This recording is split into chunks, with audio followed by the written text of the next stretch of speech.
Bonjour et bienvenue dans ma nouvelle vidéo. Aujourd'hui, je vais vous parler de la chapelle de Faux-Bouloin.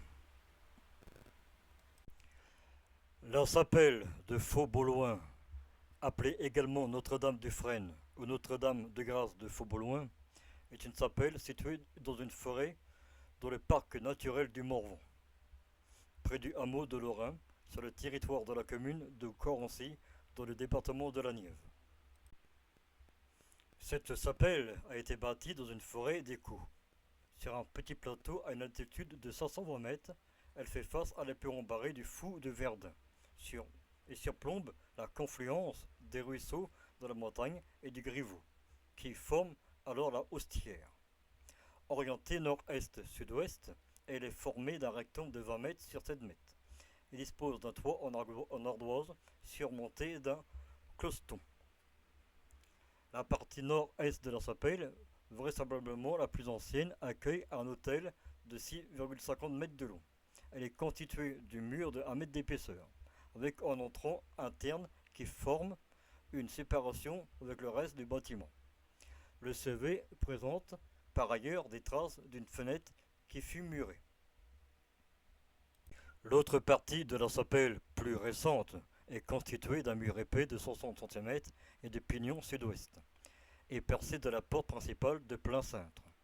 La façade possède également une petite porte en plein cintre disposant d'un encadrement de granit taillé.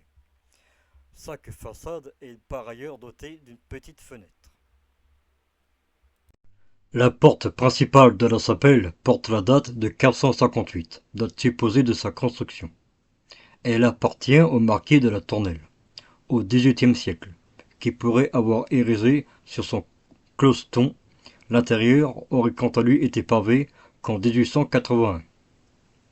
La chapelle de Faux-Bouloin fut un important site de pèlerinage jusqu'au début du XIXe siècle. À l'occasion de la dite Pâques et du 8 septembre, la fête de la naïveté de la Sainte Vierge, plutôt de la Vierge Marie. Durant la Première Guerre mondiale, on constate quelques centaines de fidèles se rendaient encore à ces pèlerinages. De nos jours, une messe est encore célébrée chaque 15 août, fête de l'Assomption de Marie. Cette chapelle fait l'objet d'une inscription au titre des monuments historiques depuis 1943.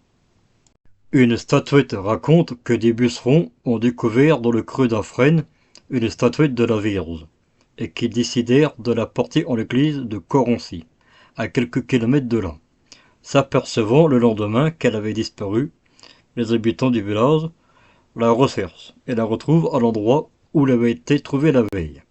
On décida alors de l'emmener solennellement en charrette, mais l'Attelage refuse d'avancer. La statue s'adossa finalement d'elle-même contre un rocher sur lequel on construit la chapelle. Une variante prétend qu'un paysan conduisit ses bêtes à travers la forêt. Il s'aperçut qu'une d'elles refusait d'avancer et restait immobile devant un frêne. Le paysan découvrit dans celle-ci la statue de Notre-Dame du Frêne. On voulut alors la déplacer dans l'église de Corancy. Mais à mesure qu'on s'éloignait de l'arbre, la statuette devenait si lourde que les bœufs n'ont pas pu continuer à traîner la charrette.